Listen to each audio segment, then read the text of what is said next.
అనేక సందర్భాల్లో అడుగుతూ ఉన్నాం, చెప్పలేరు మీరు. అది చెప్పుకోకుండా సోదంతా చెప్తుంటారు, గంటలు గంటలు ప్రెస్ మీట్ పెట్టి మీటింగ్లో సోదంతా చెప్తుంటారు.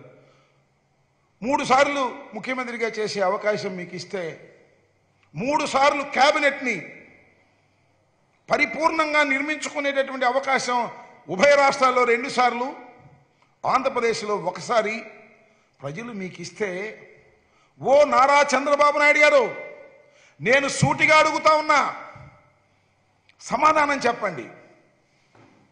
68% బీసీ, ఎస్సీ, ఎస్టీ మైనారిటీలకు జగన్మోహన్ రెడ్డి గారు ఒక్కసారి అవకాశం ఇస్తే మంత్రివర్గంలో స్థానం కల్పించాడే. ఒక్క రోజైనా నువ్వు 68% కదా 50% ఇచ్చావే? నాకు అర్థం కాలేదు.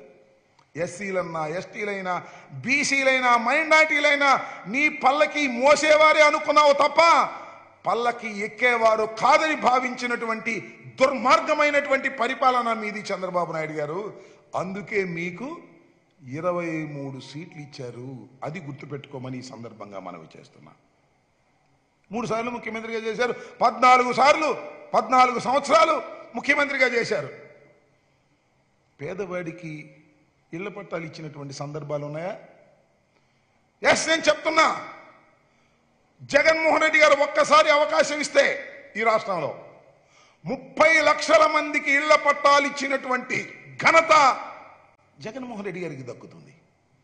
ఇవి ఒక్కసారి ఆలోచించుకోమని మనం చేస్తున్నాం. అంతేకాదు, 2,41,00,000 రూపాయలు సంక్షేమ కార్యక్రమానికి బటన్ నొక్కి ఏ విధమైనటువంటి ఫిల్ఫరేజీ లేకోకుండా, మధ్యవర్తులు లేకోకుండా, ఈవెన్ కరోనా సమయంలో కూడా ప్రజలకు సంక్షేమ కార్యక్రమాలు అందించినటువంటి ఘనత జగన్మోహన్ రెడ్డి గారిని మనం చేస్తున్నా.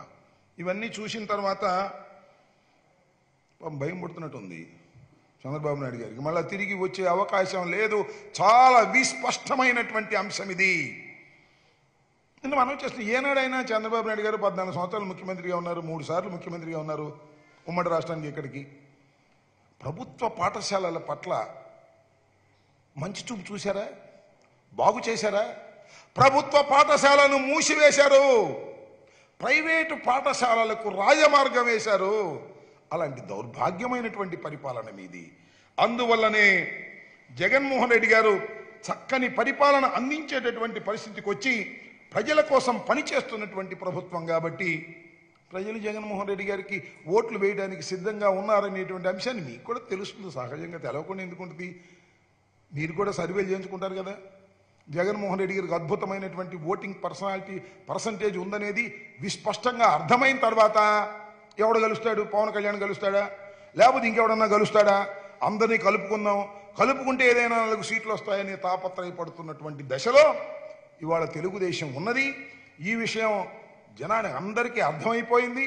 మా మార్పుల మీద, మాకు సంబంధించినటువంటి అంతర్గత విషయాల మీద ఏదో బాధ కలిసే విధంగా మాట్లాడటం చాలా దురదృష్టకరమైనటువంటి అంశమని కూడా ఈ సందర్భంగా మనవి చేస్తున్నా.